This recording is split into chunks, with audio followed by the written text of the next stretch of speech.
And now, as I've promised, a dramatic reading of Edgar Allan Poe's The Raven.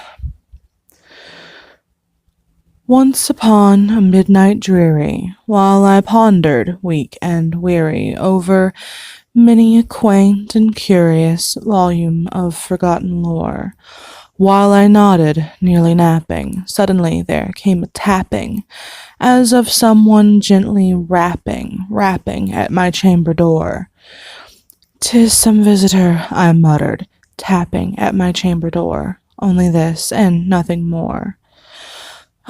Distinctly I remember, it was in the bleak December, and each separate dying ember wrought its ghost upon the floor. Eagerly I wished the morrow, vainly I had sought to borrow from my books surcease of sorrow for the lost Lenore, for the rare and radiant maiden whom the angels name Lenore, nameless here forevermore.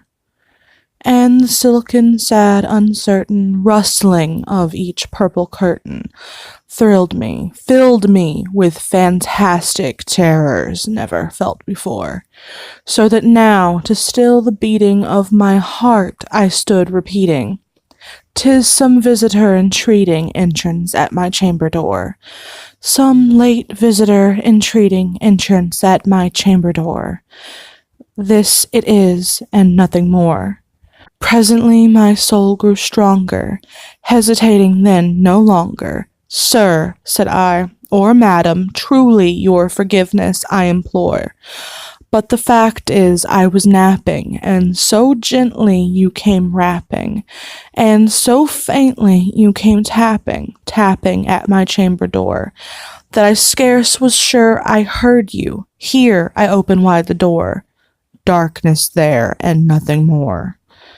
Deep into that darkness peering, long I stood there, wondering, fearing, doubting, dreaming dreams no mortal ever dared to dream before. But the silence was unbroken, and the stillness gave no token, and the only word there spoken was the whispered word, "Lenore?" This I whispered, and an echo murmured back the word, "Lenore." Merely this, and nothing more. Back into the chamber turning, all my soul within me burning.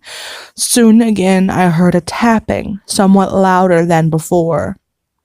"Surely," said I, "surely that is something at my window lattice. Let me see, then, where thereat is, and this mystery explore. Let my heart be still a moment, and this mystery explore. 'Tis the wind, and nothing more." Open here I flung the shutter, when, with many a flirt and flutter, in there stepped a stately raven of the saintly days of yore. Not the least obeisance made he, not a minute stopped or stayed he, but with mien of lord or lady, perched above my chamber door, perched upon a bust of Pallas just above my chamber door, perched and sat and nothing more.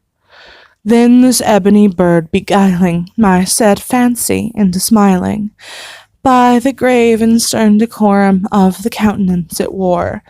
"Though thy crest be shorn and shaven, thou," I said, "art sure no craven, ghastly, grim, and ancient raven, wandering from the nightly shore.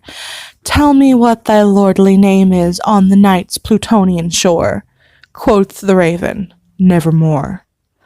Much I marvelled this ungainly fowl to hear discourse so plainly, though its answer little meaning, little relevancy bore. For we cannot help agreeing that no living human being ever yet was blessed with seeing bird above his chamber door, bird or beast upon the sculpted bust above his chamber door, with such name as Nevermore. But the raven, sitting lonely on the placid bust, spoke only that one word, as if his soul in that one word he did outpour. Nothing farther than he uttered, not a feather then he fluttered, till I scarcely more than muttered, "Other friends have flown before. On the morrow he will leave me, as my hopes have flown before. Then the bird said, "Nevermore." Startled at the stillness broken by a reply so aptly spoken, "Doubtless," said I, "what it utters is its only stock and store, caught from some unhappy master whom unmerciful disaster followed fast and followed faster, till his songs one burden bore, till the dirges of his hope that melancholy burden bore, of never, nevermore." But the raven still beguiling all my fancy into smiling, straight I wheeled a cushioned seat in front of bird and bust and door. Then upon the velvet sinking, I betook myself to linking fancy unto fancy, thinking what this ominous bird of yore, what this grim, ungainly, ghastly, gaunt, and ominous bird of yore meant in croaking "Nevermore."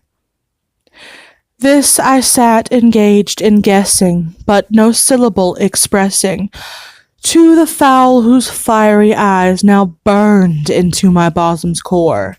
This and more I sat divining, with my head at ease reclining, on the cushion's velvet lining that the lamplight gloated o'er, but whose velvet violet lining with the lamplight gloating o'er, she shall press, nevermore.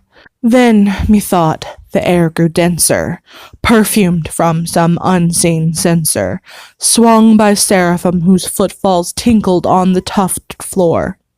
"Wretch," I cried, "thy God hath lent thee, by these angels he hath sent thee, respite, respite and nepenthe from thy memories of Lenore. Quaff, oh quaff this kind nepenthe, and forget this lost Lenore." Quoth the raven, "Nevermore." "Prophet," said I, "thing of evil, prophet still, if bird or devil, whether tempter sent or whether tempest tossed thee here ashore, desolate yet all undaunted, on this desert land enchanted, on this home by horror haunted, tell me truly, I implore, is there balm in Gilead? Tell me, I implore." Quoth the raven, "Nevermore."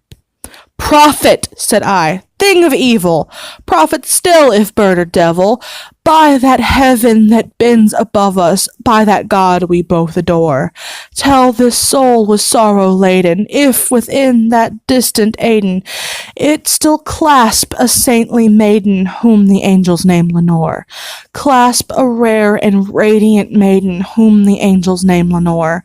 Quoth the raven, "Nevermore." "Be that word our sign of parting, bird or fiend," I shrieked upstarting. "Get thee back into the tempest and the night's Plutonian shore. Leave no black plume as a token of that lie thy soul hath spoken. Leave my loneliness unbroken. Quit the bust above my door. Take thy beak from out my heart, and take thy form from off my door." Quoth the raven, "Nevermore." And the raven, never flitting, still is sitting on the pallid bust of Pallas just above my chamber door, and his eyes have all the seeming of a demon's that is dreaming, and the lamplight o'er him streaming throws his shadow on the floor, and my soul from out that shadow that lies floating on the floor shall be lifted nevermore.